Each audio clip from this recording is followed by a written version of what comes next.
How many of you have never seen me before $6? So that's philosophy number one. Wait for the government to change the minimum wage. You say, well, that might take too long. Is there another philosophy? And the answer is yes. Okay. Here's the second philosophy. Wait for the company to pay you $6 an hour. Right? You get a review how often? Every 6 months, let's say. You missed it. You waited a year. Maybe you didn't make it then. You say, wow, no telling how long. If you've got 1,000 people with you, maybe you could force the company to change it from 5 to 6 if there were enough of you that said, we will not work, we demand $6, or we will not work. By yourself, not a good philosophy. Together with others, it could work. Right? Here's what we call this, the philosophy of demand. I demand more money. Alone, too risky. Together, maybe you could get some progress. So now we've covered 3 philosophies. Number 1, wait for the government. Number 2, wait for the company. Number 3, the philosophy of demand, which is a bit risky. Here's the problem with the philosophy of demand. You can't get rich. If people only understood, starting at the lower end of the economic scale, that you cannot get rich by demand. Okay. Now someone says, well, in America, how could you become wealthy? And the answer is to develop a new philosophy. And let me give you that. It might be the best I've got for the whole day. It's called the philosophy of performance. The philosophy of performance. I will perform so well, it would be embarrassing for the company not to pay me $6. Then I would perform so well, it would be embarrassing for the company not to pay me $8 an hour, $10 an hour, $20 an hour. So now we've got several philosophies going, and if you want to change your economic future, it starts with your personal philosophy. Okay. Now, here's what's interesting in America. I'm sure all of us can think of someone who makes $5 an hour getting started. Can anybody in the audience think of someone who makes $50 an hour? Do you happen to know anyone that makes $50 an hour? Anybody know somebody that makes about that much money? So jot this down now, because you've got to teach it to the children, because they're not teaching this in the ordinary schools. It's possible in America to multiply your income by 10. If you take nothing else home economically to pass on to your children or to someone else, just take that phrase home. Jim Rohn taught us it's possible in America to multiply your income by 10. It's possible. If kids knew it was possible, do you think they would ask, how can you do that? If they knew it was possible, wouldn't the next question would be, how could I do it? If it's possible, how can I do it? Now you just teach them how to do it. How to multiply your income by 10. Now jot this down. A good economic question. Once you've multiplied your income by 10, is it possible to multiply it by 10 again? Not only to multiply it by 10, but to multiply your income by 10 again. Do you know anybody that makes $500 an hour? Can you think of someone? Makes $500 an hour? Right, my Beverly Hills lawyer makes more than $500 an hour. So jot this down. It's not only possible in America to multiply your income by 10, it's possible to multiply it by 10 again. Do you think kids would be excited to hear this philosophy? I'm sure they would. How can you multiply your income by 10 and then multiply it by 10 again? Now, if you multiplied it by 10 and then multiplied it again by 10, would it be possible? Would it be possible to multiply it by 10 again?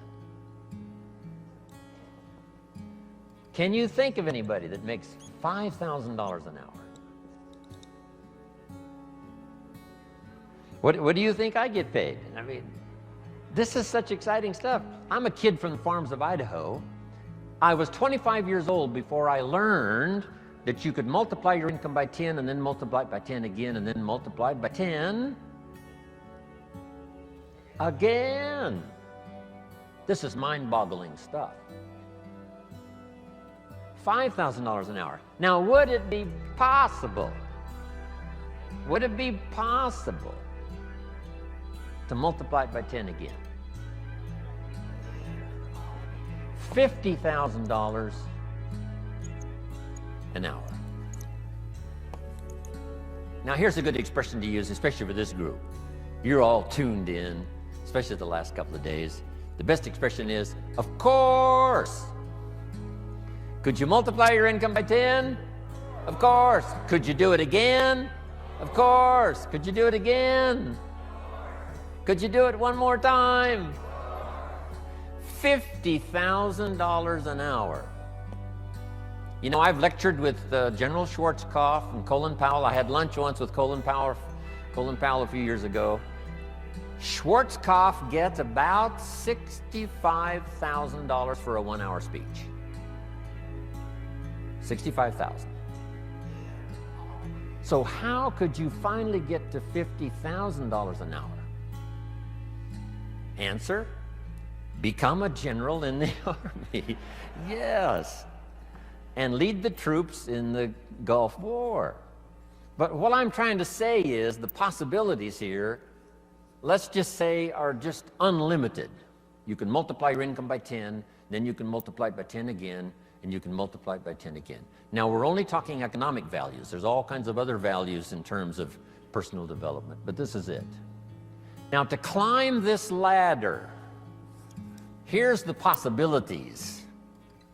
63 million last year, one person earned.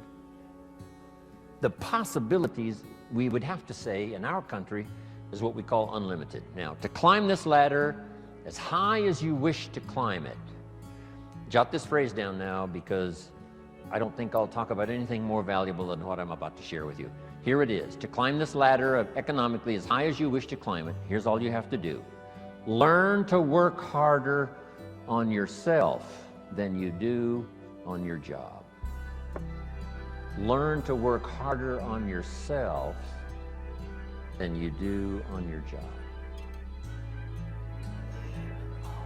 Once I understood that philosophy, it totally changed my life. I made my first fortune by age 32, starting at age 25. And I've made and lost a few fortunes since then.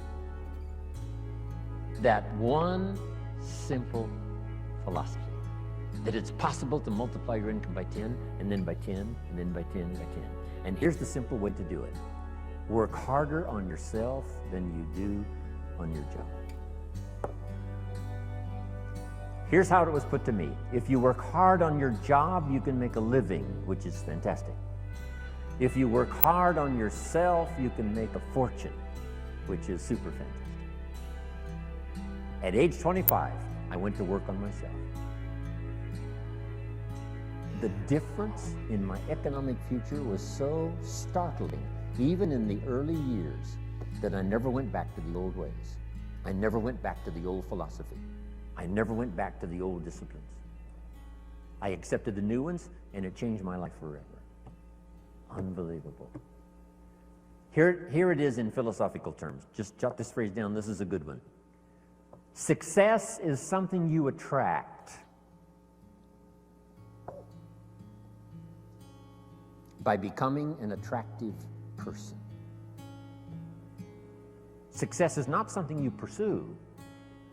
Success is something you attract by the person you become, by becoming an attractive person. Now, what could you think of that would start to make you more attractive to the marketplace? This is such simple ABC stuff. Okay? Let me give it to you. Let me start with this. Jim Rohn's view of the 21st century. We've begun a new century, 21. We've begun a new millennium, number 7. Some scholars hold great significance to this 7th millennium. and I think it's probably true. It's going to be the most extraordinary time in the history of the human race, I think. And these opening years now of the new millennium and the new century, how could you take advantage of this extraordinary time in human history and make for yourself an extraordinary life? Because it's all possible. So jot this little quote down now. It's one of the best I've come up with, I think, lately. And I'll just quote it slowly so you can jot it down and take it home. Here it is. From testimonials and from personal experience, we have enough information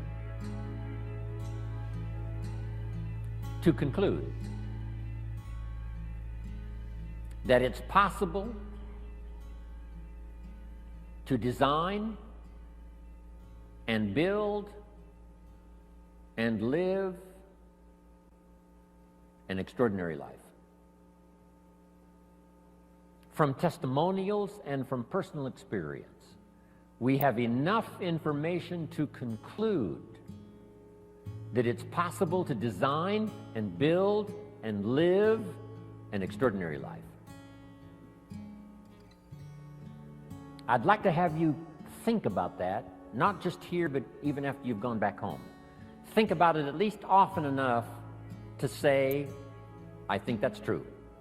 From testimonials and from personal experience, we have enough information to conclude that it's possible, it's not a guarantee, but it's possible to design and build and live an extraordinary life. Now, if you believe that and accept it, you just simply use that as a foundation, as the fundamentals. So now jot this down. Jim Rohn's view of the 21st century. Number one, unprecedented opportunity. Unprecedented opportunity. These are probably going to be the most extraordinary times in the history of the human race, 6,000 years of recorded history. We got through the last millennium. We especially got through the last century, a bloody century, the 20th century. Hopefully those major wars of devastation and destruction are behind us. World War II claimed 50 million lives. 19 million of them were Russian. The devastation of the 20th century was unparalleled and unprecedented. The savagery was unbelievable. The Holocaust was insanity of the most unbelievable kind. Hopefully that is in the century past. And that we have a new chance in a new century to build a new world and a new country and a new future. With all of the challenges. With Saddam Hussein, with the terrorists, and all the rest.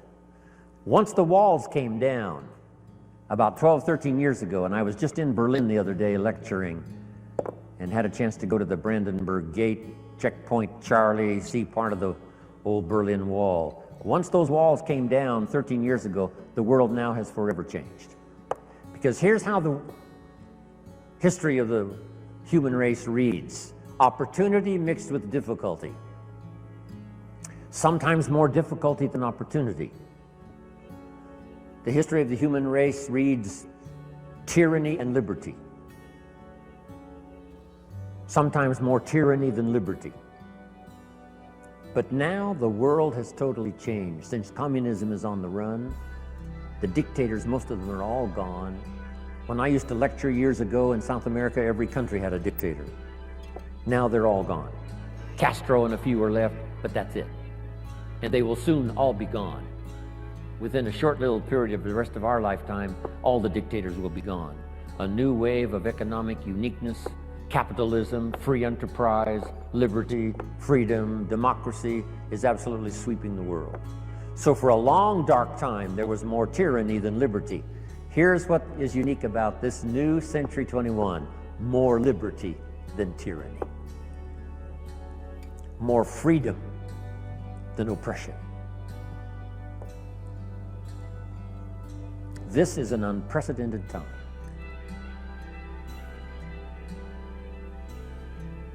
Unbelievable opportunity. We have the technology to accomplish the most incredible things.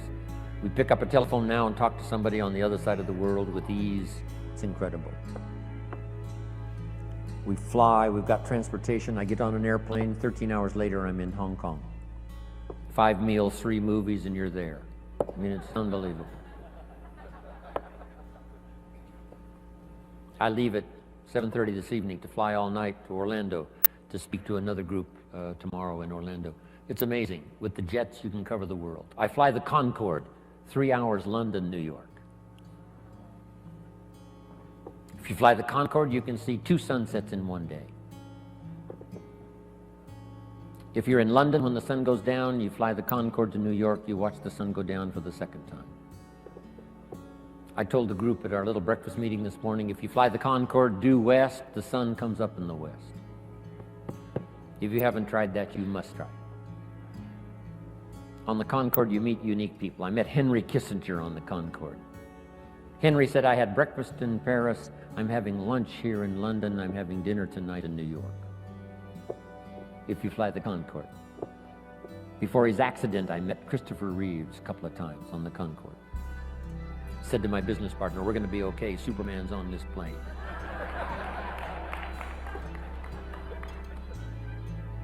This is unprecedented opportunity now, the 21st century and the beginning of the 7th millennium. These are extraordinary times. Now here's number 2. However, keen competition. World competition. We're dealing now with Iraq. A big part of it is competition. Hopefully the nations of the world will settle a big share of their differences so we can develop unique economic, social, personal prosperity for the future with limited conflicts. No more horrors, no more holocausts, hopefully. But with the human race, you always have to keep your fingers crossed. Who knows? But I think it's going to be a time of unprecedented opportunity, but unique competition. Now, to take advantage of the 21st century and this opening of the new millennium, how could you use the opportunity? Now that you've arrived, told me your story, I'm beginning to see the light.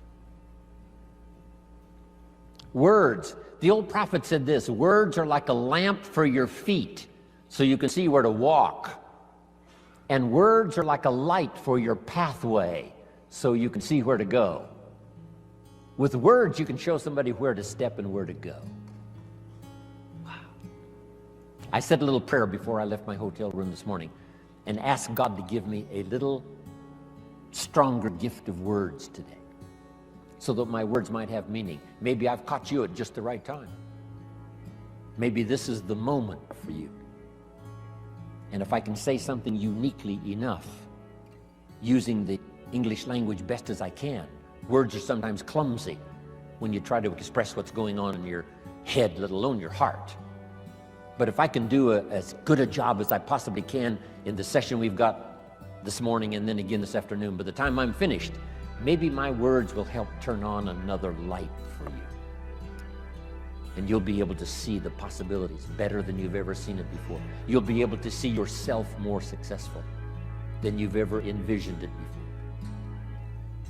If I can wisely say good words. Now I've put communication in 3 parts because all 3 of these parts now help me make more fortunes. Here's the first one. It's called training. Training is simply showing somebody how to do the business, how to do the job. If you get good at that, the pay is incredible. Whether it's your own enterprise or whether you work for someone else. Training pays big money. Here's the next one, teaching. And I've divided the 2 just to make the point.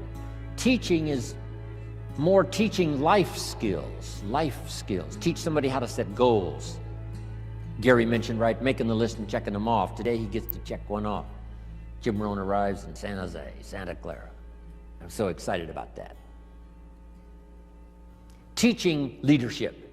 teaching management, teaching how to become powerful, gifted, influential,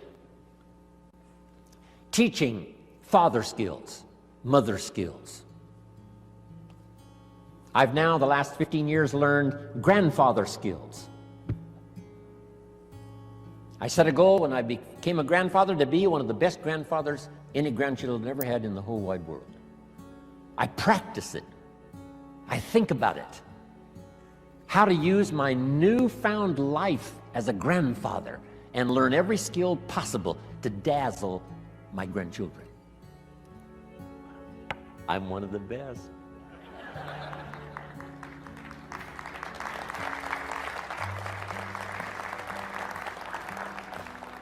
So teach people how to be good fathers, good grandfathers, good mothers, good leaders in the community.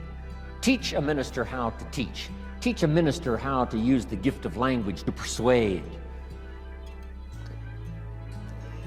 So communication is part of its training, part of its teaching. Here's the best part. No, here's number 3 in the gift of language, and that's learning how to inspire.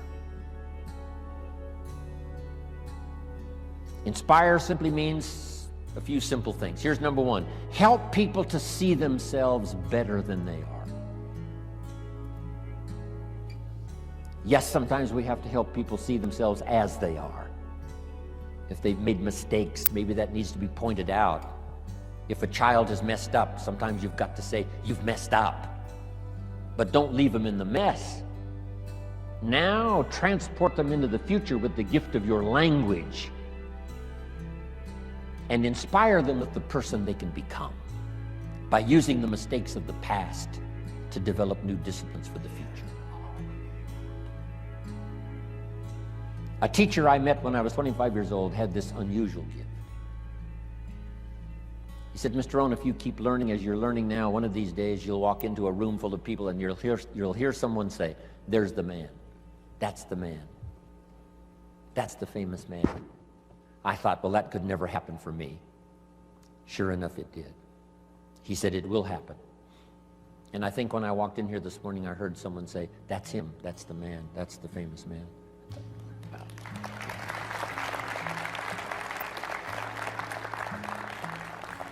You must transport your children into the future. Yes, you have to take them back to review their mistakes, but don't leave them there. Now transport them into tomorrow. Transport your children into next week. Help them to see themselves 30 days from now, 90 days from now, 6 months from now. Help them to see themselves successful. It's your gift of language that can do that. Help them to have faith for themselves and faith for the future. The sacred writing says this: faith comes by hearing words, good words. Somebody who well chooses their words and delivers them with uniqueness can inspire faith for somebody to believe the most impossible things can be possible. And that excitement of possibilities comes from hearing or reading unique words. One of the best phrases I could give you for the day, here it is: don't be lazy in language. Don't be lazy in language, because the gift of language can create a career. It can help somebody see the way into the future. It can help somebody change from who they are to who they would like to be. It will help you to see the gift of your own intellect. There's an innate vocabulary in all of us that helps us to see, helps us to translate what's going on in the world, what's happening, so that we can make good decisions instead of poor ones. We can make less mistakes this year than we made last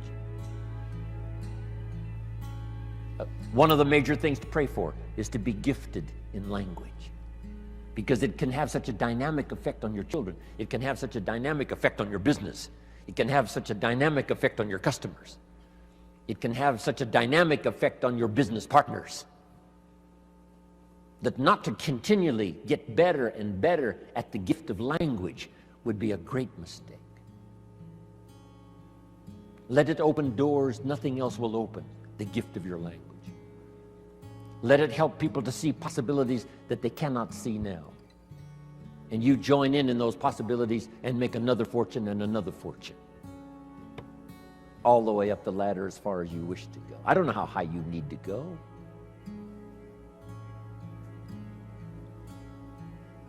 What were the instructions given to the first couple after the garden experience, Adam and Eve, according to the storyteller?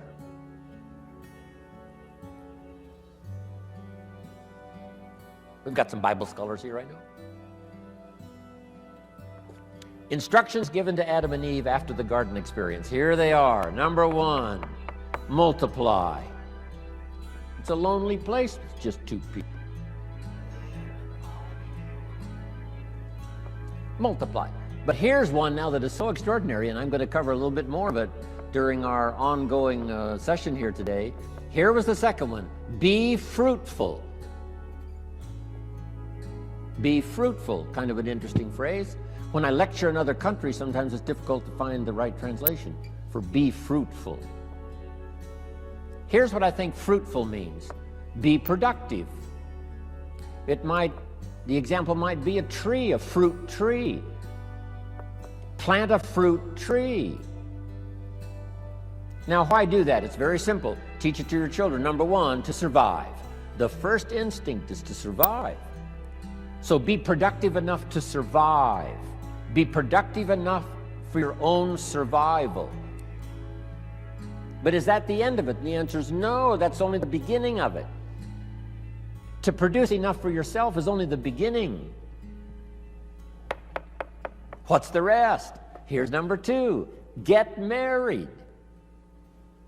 Now you've got to think of ways to produce more than you need for yourself. And guess what that does? It elevates you to a higher life. If you want to live this higher life of a companion, a wife, getting married, see, that now changes the dynamics of your future. It's called stepping up to a better life. And to step up to a better life, here's what you simply do economically. You learn to provide and figure out a way to provide more than you need for yourself. You think of ways to provide enough for yourself and for someone else. Why think of someone else? Why not just think of yourself? Because that's a very limited way to live, just thinking of your own survival. If you want to live a more flourishing, unique life, you must think now of someone else. So now the man says, I must produce enough for myself and for my wife. Is that the end of the life experience? No. Now have children. Take a risk. Having a child is like a throw of the genetic dice. Who knows what's going on?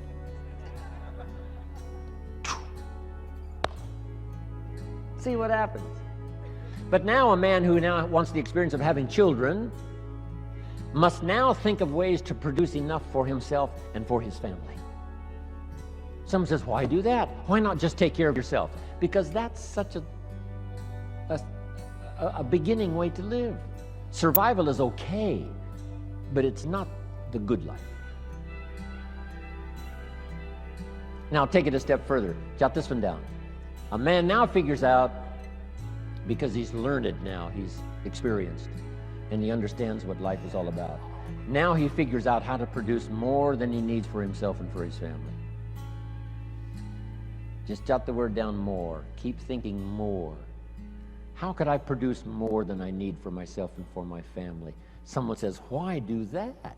And the answer is to live a higher life, because now you can be generous.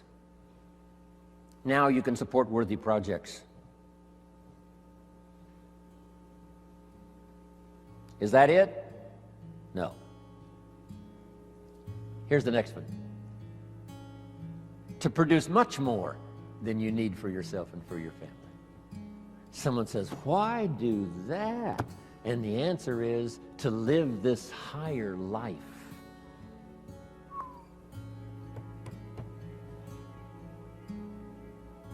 What if you earned $10 million one year and you and your family only needed $3 million?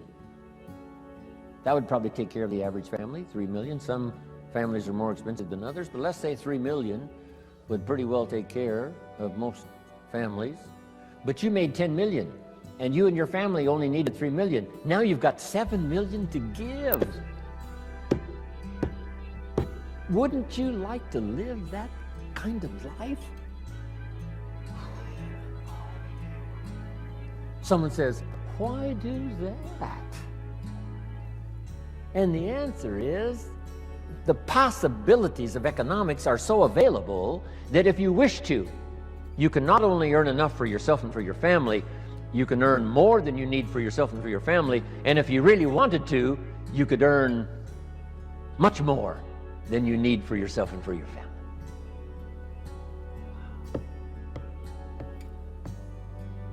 Is that it? Let's take it one step further. Just jot this phrase down.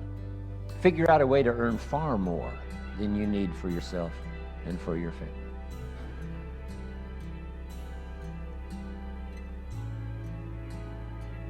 Gary talked about Mark Hughes. I met Mark when he was 19. I still do a lot of work for Herbalife around the world. He started this little company when he was 22, 23, called Herbalife. And he died just a couple of years ago. Mark Hughes, age 44. Guess what he left? Number one, a company worth $680 million, according to the new investors. Here's what he left his son, $350 million. His son. Estimated wealth he created for those who worked for him during the 20 years he was alive, about $3.5 billion. Imagine having the zest and having the wish and having the desire to create billions in wealth, not just for yourself, but for others. 350 million, nice little nest egg for your son. Somebody says, why do that? Can you think of the best answer ever? Jot this phrase down. Why not? Right? What else are you going to do? Just hang in there until the bitter end? No. Why not see how far up this economic ladder you can possibly go to see if you can't live an extraordinary life? Not just an ordinary life, that's okay. Survival, that's okay. You and your family, that's okay. But if you could think larger than that, so that you really go to work on seeing who you could become in terms of influence, in terms of productivity, in terms of living the little phrase I give you called an extraordinary life. Ordinary would be okay. Extraordinary would be the best. Isn't this good stuff? Couldn't wait to get here and tell you about it.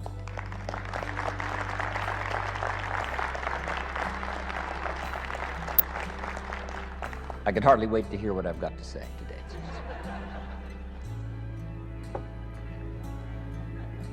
Okay, so number one, to take advantage of the 21st century, make sure I'm on track here.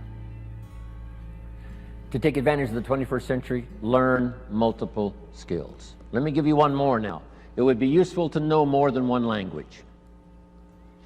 When I travel the world, I have to have translators. The only way I can speak to someone in Japan, or speak to someone in South Africa, or speak to someone in Israel, or speak to someone in Europe, most of the time, I have to have someone translate for me. Somebody has to know more than one language to translate for me. And their gift of knowing more than one language makes them uniquely valuable. So that would be another wise idea. Learn more than one language, and number two, learn more than one skill. Number two, learn more than one language. When I was growing up, my father spoke German. He was German, but he never taught me German. I could have learned it. My mother was English, but she spoke French, but she never taught me the French. When I was growing up, they said, you know, leave the old world languages behind. This is America now, English, English, English. Now we know much better. My parents, I could have learned 3 languages as easy as one growing up. So, if you think the time has passed for you to learn that second, third language, make this note now. It's one of the best for the day. Give it as a gift to your children. Encourage them to learn the second, third language, as many as they can learn. I asked a teacher one time, how many languages can a child learn? And she said, as many as you will teach them. They don't lack curiosity, they don't lack capacity, they only lack a teacher. Don't let your child develop 10% of what they're capable of. Don't let them develop 15% of what they're capable of. Give them the opportunity to learn as much percentage as possible of what they're capable of. And for yourself. So, multiple skills, multiple languages. Now, what's the rest? Taking advantage of the 21st century. Jot these notes down. Have you got this? Don't want to erase it if you haven't got it.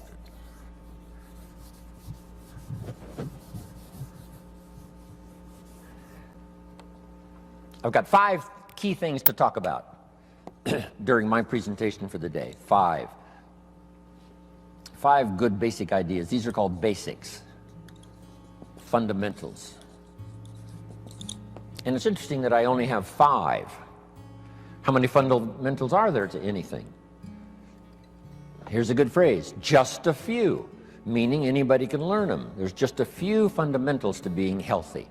If someone says, I'm going to teach you the 50 fundamentals to good health, you say, well, that doesn't make sense. There's not 50 fundamentals to have good health. There's just a few. 6, 7, 8, that's about it. If you want to learn to play basketball, you got to learn the fundamentals. How many fundamentals are there to the game of basketball? Just a few. 5, 6, if you become extremely gifted, maybe 7, 8, that's it. That's it.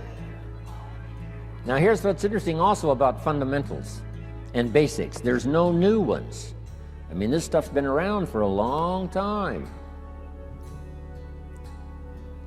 So beware of someone who says we got new truths. And no, truth is old.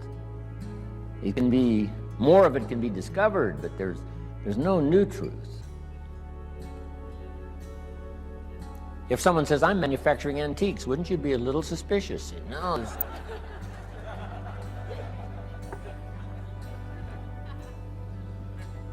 So, skills and fundamentals are like antiques. They've been around forever. The law of averages I teach in one of my seminars. The law of averages. Here's what it says. If you do something often enough, you'll soon have a ratio of results. If you do something often enough, you'll soon have a ratio of results. If at first you talk to 10 people, get 1 to say yes. That means you're getting 1 out of 10. Talk to 10 more, get another one. Talk to 10 more, get another one. Talk to 10 more, get 2 instead of 1. Why is that? You're getting better. The law of averages works for anyone. One we've learned for a long time. Here it is. It doesn't ever change. Whether it's a church or a business, 20% of the people do 80%, 80% do 20%.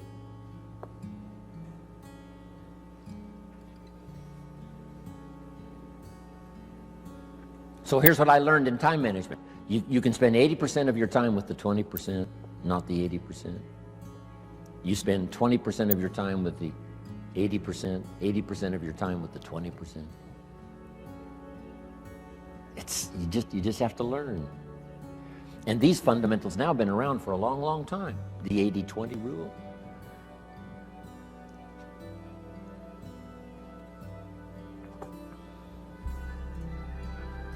We bring products, tapes, books, videos, right? Things to buy for your ongoing education. We bring books and tapes and CDs, and we bring all that stuff for how many people? You say, well, you'd bring enough for 100% of the people. No. No. No. 20%.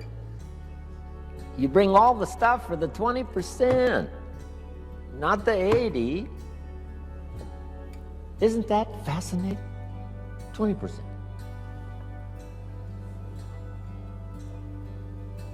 It's fascinating, people's different reaction to the same presentation. Someone walks out of my seminar and says, wow, I'm going to go change my life. Someone else walks out and says, oh, I've heard all this stuff before. Same seminar. It said the first day the Christian church was started, first day, the speaker, Peter, got up, gave this classic presentation to a multitude, vast number of people. And what was interesting was when he finished, the reaction to his presentation. It said some of the, I think there were thousands. It said some of them laughed at him. And I thought, why would they laugh? He seemed sincere to me. And it said some of them mocked him. And I thought, why would they do that? Then I found out they're the mockers. That's what they're supposed to do. And the laughers are supposed to laugh. It said some that heard this magnificent presentation didn't know what was going on. And they're easy to spot. They're usually saying, what's going on, right? I mean, they don't know what's happening. But then it says this, some that heard believed. And the number that believed was about 3,000. Didn't give us the total, but out of the total, 3,000 said, hey, this is good enough to follow. So that's life. Once you learn the percentages, right? It's called the law of averages. It's one of the best studies. It's in some of my CDs and presentations. But now, let's talk about the fundamentals of life, the fundamentals of success. There's just a few. They're basic. It's like ABCs, which I deal with primarily, ABCs. So let's go through them. Here's number one. We've talked a little bit about it by way of introductory. It's called, one, your personal philosophy.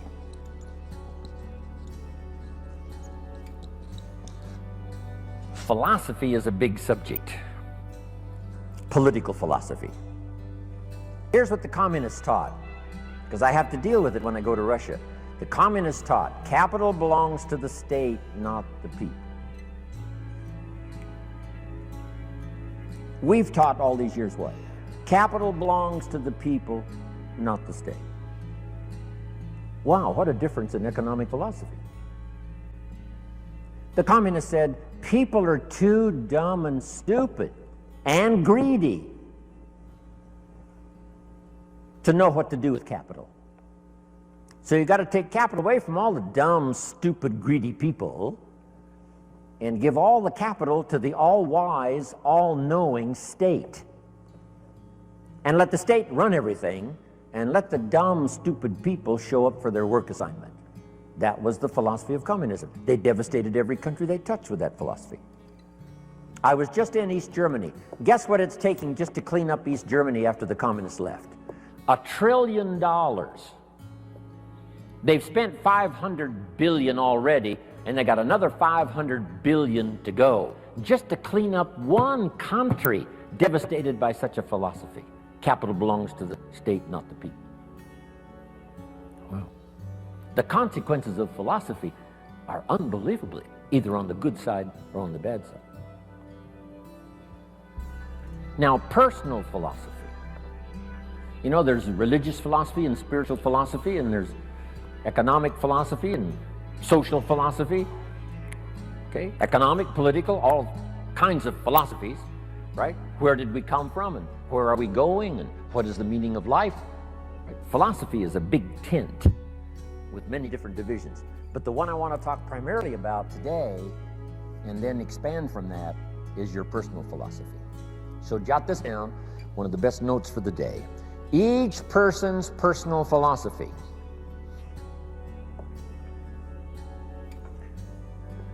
is the greatest determining factor in how your life works out.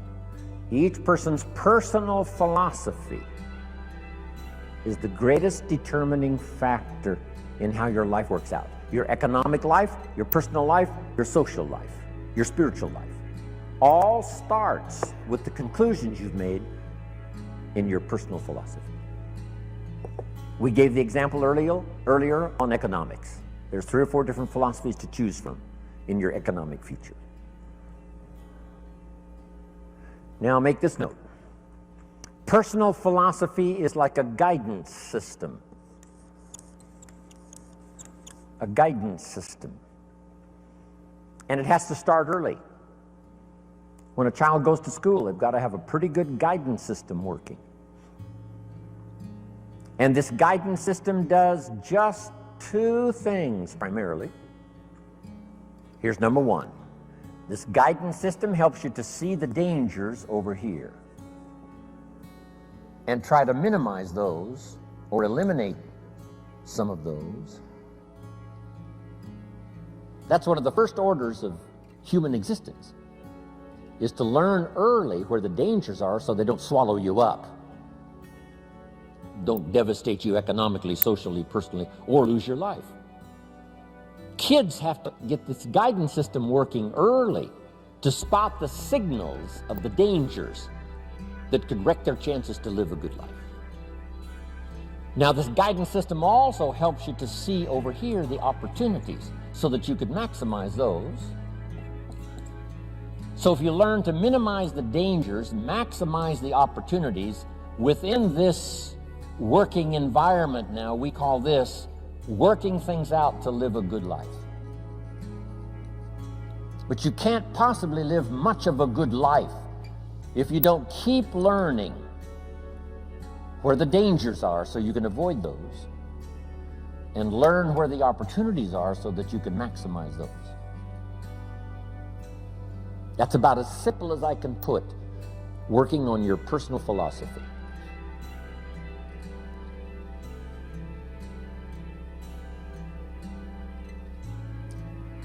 Now, why is it this way? Why is life both danger and opportunity? Here's the best advice I can give you. The storyteller probably gives us, more to think about than in detail.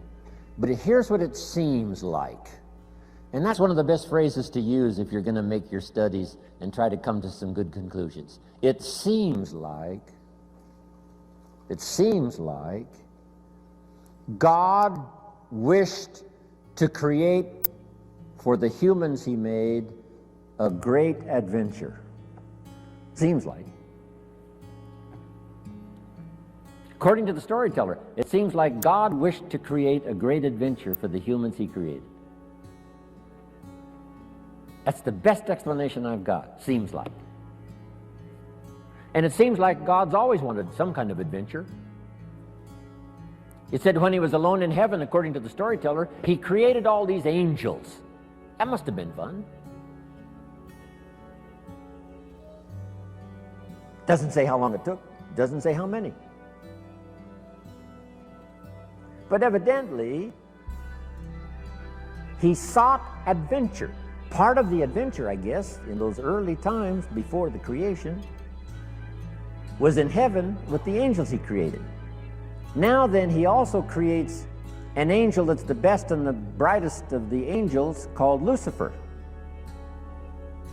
And so begins, according to the storyteller, one of the great adventures of all time. And along the way, the idea occurred to Lucifer that he could take over God's place, become God in his place. And he persuaded, according to the storyteller, he persuaded a third of the angels to go with him on this insurrection.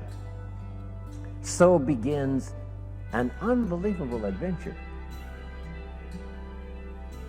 Seems like that's what God wishes, some great adventure. Not just sit up there and float around on a cloud. Create some angels, create Lucifer. Lucifer persuades a third of the angels to go with him in insurrection. Now they lose out, and uniquely enough, according to the storyteller, God doesn't kill them all. That would end the adventure. But rather cast them out of heaven down to earth. And so now continues this unique story of Lucifer and the third of the angels now cast to earth, creates another adventure. Interesting. The Bible is such a fascinating book, giving us seemingly, what God delights in, and seems like God delights in creating this unique adventure.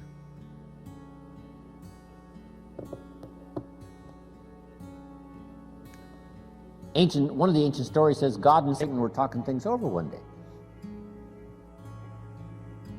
I thought, well, that doesn't seem possible. But the storyteller says they're looking down on the earth and they're talking things over. I thought, wow, that's remarkable. God and Satan getting together and talking things over. Now, the storyteller doesn't give us many details, so we've got to use our imagination. And on this particular occasion, God got to bragging on one of his favorite creations, his favorite persons, called Job. He said, Job and I have got this great friendship going. Job and I, we walk together. Job and I plan the future together. Job, Job, Job. Finally, Satan headed up to here with Job, Job, Job. And he said, yeah, God, Job, you've got a wall built around him. I can't get to him. God said, well, what would you expect? He's my favorite person. Of course, I got a wall built around him. Now, they're having this conversation. It's fascinating. Storyteller says, Satan gets this bright idea. Said, hey, God, let's try this. God said what? If you'll take the wall of protection down from around your favorite friend, Job, he said, I promise you within a short period of time, your favorite friend will curse you to your face. God said, no, he'd never do it, not in 100 years, no matter what. Satan said, well, how are we going to know? Would you like to make a wager? It doesn't give us the details of the wager. But the storyteller says God picked up the bet and said, okay, let's try it. I'll take the wall down from around my special friend Job. You do your best. I promise you, no matter what you do, he'll never curse me. Satan said, the bet is on. According to the terms of the wager, God did take the wall down from around his special friend Job, and Satan then does one of his all-time famous numbers. According to the storyteller, first Satan took his wealth, stripped him of his wealth.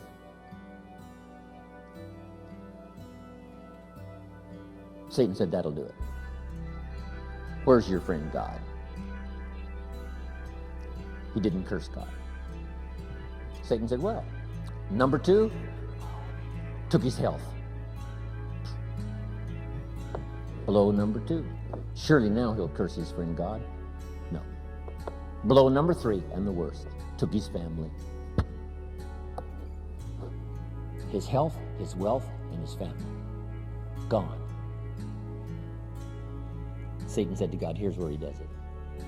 And sure enough, Job's wife comes along and says, Job, looks like your friend God has long forsaken you. You might as well curse him and die. And Satan said, here's where he does it. And God says, well, he hasn't talked yet.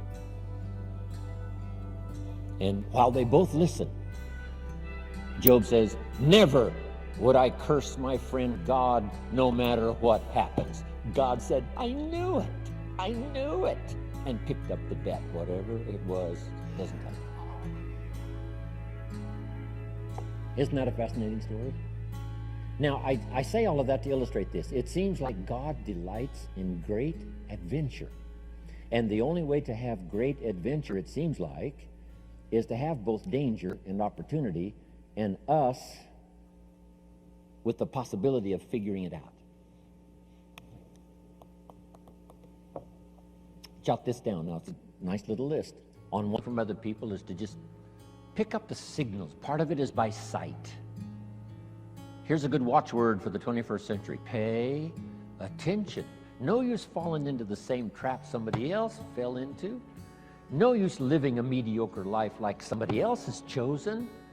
Take a look and say, is that what you really would like? Say, no.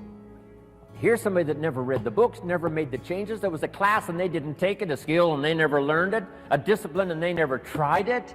And they blame the government and blame taxes and blame society and they blame circumstances and all the rest. They don't know. And the key is watch carefully. Don't you fall into that same trap.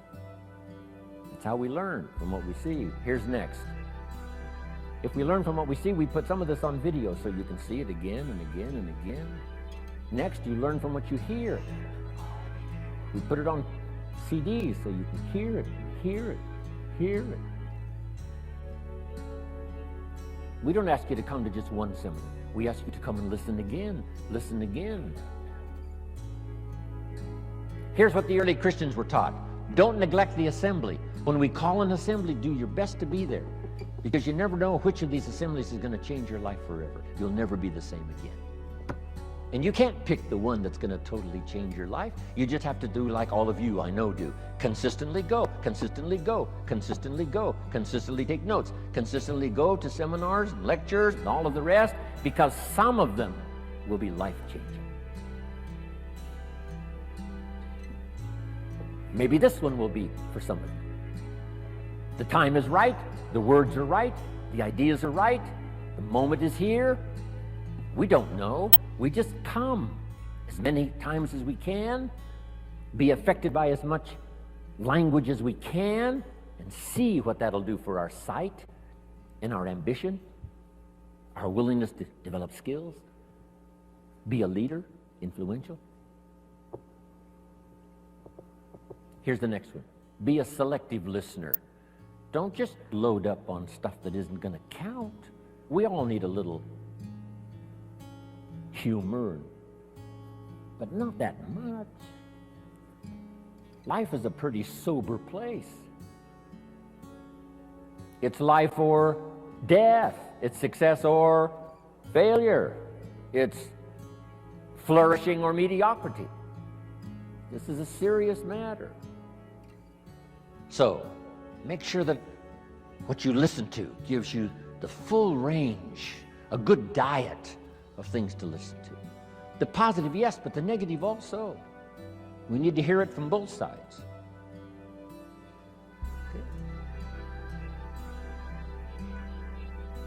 Years ago, I saw an advertisement once on Roseanne. Tune into Roseanne, white chicks talking trash. I thought, oh, America needs more of that.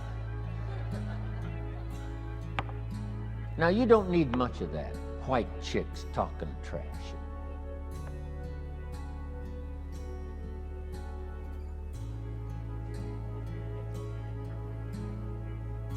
Here's a good note. This is a good one. My teacher taught me when I was 25, stand guard at the door of your mind. Stand guard at the door of your mind. And you decide what to listen to, what not to listen to. How much time to give to what.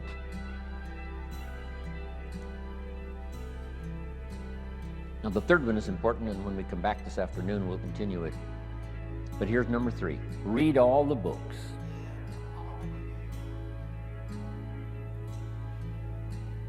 Now there's millions of books, so you can't read all the books. But here's what I mean by read all the books. Read all the books you need to read to make your fortune, become powerful, influential, healthy, prosperous, aware, bright, helpful, partnership, father, mother, grandparent. Read all the books you need for your life to flourish and become the best it can possibly be during the course of your lifetime. Read all of those books. Don't be short on that list. My library certainly won't do it. I've only written 4 or 5 books. I'm working now on my 5th. I think it's my 5th book. It's going to be for teenagers and college kids. And I think the title is going to be, of course, kids should pay taxes. Of course. It's going to be an interesting book on capitalism, because I teach capitalism now in Russia in very simple form. I might give you a couple of notes on that when we return. I teach kids how to have 2 bicycles, one to ride and one to rent. And it doesn't take long to get into business and make a profit. Here's what changed my life and helped me make my first fortune. Jot this down. The philosophy that helped me make my first fortune. Profits are better than wages. Once I understood that, it was hard to sleep nights the first year. Profits are better than wages. Wages make you a living, which is fine. Profits make you a fortune, which is super fine. And when I started at age 25, I started doing both. Making wages and making profits. Unbelievable. One simple philosophy changed my whole economic future. Profits are better than wages.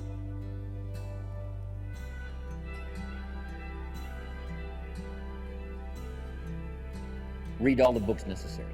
Now I'm going to give you some that started my library. I've got one of the best. If you saw it, you'd be impressed. Haven't read everything in my library, but I feel smarter just walking in it. Right. Okay, Gary, where are you? Enough for the first go around here. We'll be back this afternoon with some more. Thank you for your patience. Appreciate it very much. God bless. Amen.